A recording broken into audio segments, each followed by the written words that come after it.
കേരളവും കേന്ദ്രവും തമ്മിൽ നേരത്തെ പറഞ്ഞതുപോലെ ഇന്ന് ആണ് ചർച്ച നടക്കുന്നത്. സുപ്രീം കോടതി തന്നെ നിർദ്ദേശപ്രകാരമുള്ള ചർച്ചയാണ്. ധനമന്ത്രി കെ എൻ ബാലഗോപാലിന്റെ നേതൃത്വത്തിൽ 4-അംഗ സമിതിയാണ് കേരളത്തെ പ്രതിനിധീകരിക്കുന്നത്. വൈകിട്ട് 4 മണിക്ക് ചർച്ച നടക്കുക. വിവരങ്ങളുമായി MG മിഥുൻ ചേരുന്നു. മിഥുൻ, ഉറ്റുനോക്കുന്നത് ഈ ചർച്ചയിലേക്ക് തന്നെ വളരെ പ്രധാനപ്പെട്ട എന്തെല്ലാം വിഷയങ്ങൾ, കടമെടുപ്പ് പരിധിക്കൊപ്പം തന്നെ കേരളം പല തവണയായി ഉന്നയിക്കുന്ന സാമ്പത്തിക വിഷയങ്ങളിൽ എന്തെല്ലാം ചർച്ചയ്ക്ക് വരും എന്നുള്ളത് ഒരു ചോദ്യം.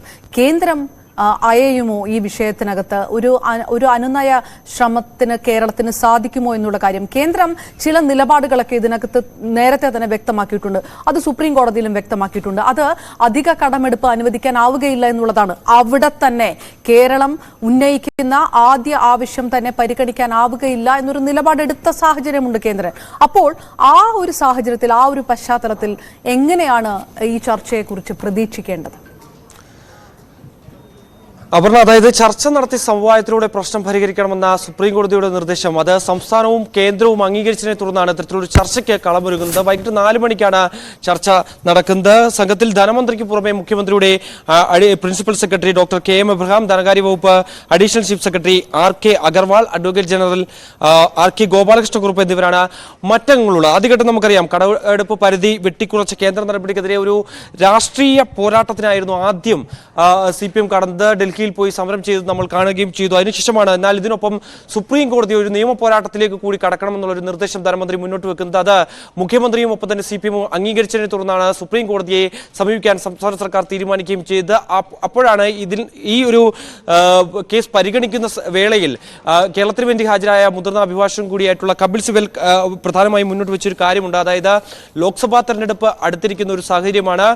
PF അടയ്ക്കാൻ പോലും വലിയ രീതിയിൽ ബുദ്ധിമുട്ട് സംസ്ഥാനം നേരിടുന്നുണ്ട്. അതുകൊണ്ട് തന്നെ അടിയന്തരമായി ഇക്കാര്യത്തിൽ ഇടപെടണമെന്നുള്ള നിർദ്ദേശം മുന്നോട്ട് വെക്കുകയായിരുന്നു സുപ്രീം കോടതിയിൽ അന്ന് ചെയ്തത്. തുടർന്നാണ് സുപ്രീം കോടതി രണ്ടാമതായിട്ട്, അതായത് ആദ്യം കേന്ദ്രവും സംസ്ഥാനവും തമ്മിലൊരു ചർച്ച നടക്കട്ടെ, സമവായത്തിലൂടെ പ്രശ്നം പരിഹരിക്കാൻ സാധിക്കുമോ എന്ന് നോക്കട്ടെ, അവിടെ കൃത്യമായി ശക്തമായി ഇക്കാര്യങ്ങളൊക്കെ തന്നെ കേന്ദ്രത്തെ ധരിപ്പിക്കാൻ സംസ്ഥാനത്തിന് ആകണമെന്നുള്ള നിർദ്ദേശം ഈ 2-അംഗ ബെഞ്ച് മുന്നോട്ട് വെക്കുകയായിരുന്നു. തുടർന്ന് ഈ കാര്യങ്ങൾ, ഈ ചർച്ചയിൽ ഉരുത്തിരിയുന്ന കാര്യങ്ങളൊക്കെ തന്നെ തിങ്കളാഴ്ച, അതായത് ഫെബ്രുവരി 19 ഈ കേസ് വീണ്ടും കോടതിയുടെ പരിഗണനയിൽ വരുമ്പോൾ അത് അറിയിക്കണമെന്നുള്ള നിർദ്ദേശമാണ് സുപ്രീം കോടതി മുന്നോട്ട് വെക്കുകയും ചെയ്തിട്ടുള്ളത്. അതായത് നമുക്കറിയാം, നേരത്തെ ഈ കടമെടുപ്പ് പരിധി നീട്ടണമെന്ന് ആവശ്യപ്പെട്ടുകൊണ്ട് ഒരു രാഷ്ട്രീയ പോരാട്ടത്തിലേക്ക് CPM ഇറങ്ങുന്നതാണ് നമ്മൾ കണ്ടത്. ഡൽഹിയിൽ വലിയ രീതിയിലുള്ള പ്രതിഷേധ പ്രകടനം CPM-ന്റെ ഭാഗത്തുനിന്നും ഉണ്ടായിരുന്നു. MP-മാരും MLA മാരും ഉൾപ്പെടെയുള്ളവർ അണിനിരന്നുകൊണ്ട് മറ്റ് ഈ ഇന്ത്യ സഖ്യത്തിലെ പ്രധാനപ്പെട്ട പാർട്ടികളിലെ അംഗങ്ങളൊക്കെ ഉൾപ്പെട്ടുകൊണ്ടായിരുന്നു ആ ഒരു സമരത്തിന് ആക്കം കൂട്ടുകയും ചെയ്തത്. അത്തരത്തിലുള്ളൊരു സമരം നടന്നതിന് പിന്നാലെ കൂടിയാണ് ഈ ഒരു സുപ്രീം കോടതിയുടെ ഇടപെടൽ കൂടി ഉണ്ടാകുന്നത്. അത്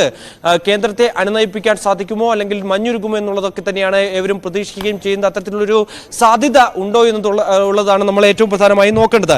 അതിൽ നമ്മൾ ഈ കേരളത്തിന്റെ സാമ്പത്തിക പ്രതിസന്ധി നോക്കുമ്പോൾ, കഴിഞ്ഞ സമീപകാല ചരിത്രത്തിൽ നോക്കുമ്പോൾ വലിയ രൂക്ഷം തന്നെയാണ് സാമ്പത്തിക പ്രതിസന്ധി. വികസന പദ്ധതികളെ ഇത് വലിയ രീതിയിൽ ബാധിക്കുന്നുണ്ട്. അതായത് നമുക്കറിയാം, 2023-2024 ഈ പദ്ധതി വിഹിതത്തിൽ ചെലവഴിച്ചത് ഏകദേശം 40% താഴെ തുക മാത്രമാണ് എന്നുള്ളത് തന്നെയാണ്. അതായത് ചെലവഴിക്കാൻ ഈ പദ്ധതികളും വികസനവും നടത്തുന്നതിന് വേണ്ടിയുള്ള അതിനുവേണ്ടി പണം മാറ്റിവെച്ചതിൽ അതിൽ പണമില്ലാതെ തന്നെയാണ് വലിയ രീതിയിൽ സംസ്ഥാന സർക്കാരിനെ കുഴയ്ക്കുകയും ചെയ്യുന്നത്. സംസ്ഥാന സർക്കാരിന് മുമ്പിൽ നിരവധി വെല്ലുവിളികൾ ഇതിനോടകം നിലനിൽക്കുന്നുണ്ട്. അതായത് പണമില്ലാതെ പദ്ധതി നിർവഹണം എങ്ങനെ പൂർത്തിയാക്കുമെന്നുള്ളൊരു ചോദ്യം ഉണ്ട്. ഒപ്പം തന്നെ കേരളം നീങ്ങുന്നത്, അതായത് സാമ്പത്തിക വിദഗ്ധരൊക്കെ ചൂണ്ടിക്കാണിക്കുന്ന പോലെ തന്നെ കേരളം ഇപ്പോൾ നീങ്ങുന്നത് ഭരണപരമായ ഒരു അനിശ്ചിതാവസ്ഥയിലേക്ക് നീങ്ങുന്നു എന്നുള്ളത് തന്നെയാണ്. തനത് വരുമാനത്തിൽ കുതിച്ചാട്ടം ഉണ്ടാക്കാൻ ഇതുവരെയും കേരളത്തിന് സാധിച്ചിട്ടില്ല. ഒപ്പം തന്നെ ഭരണച്ചെലവിൽ വിവേകത്തോടെയുള്ള അച്ചടക്കം പാലിക്കാനായിട്ടില്ല.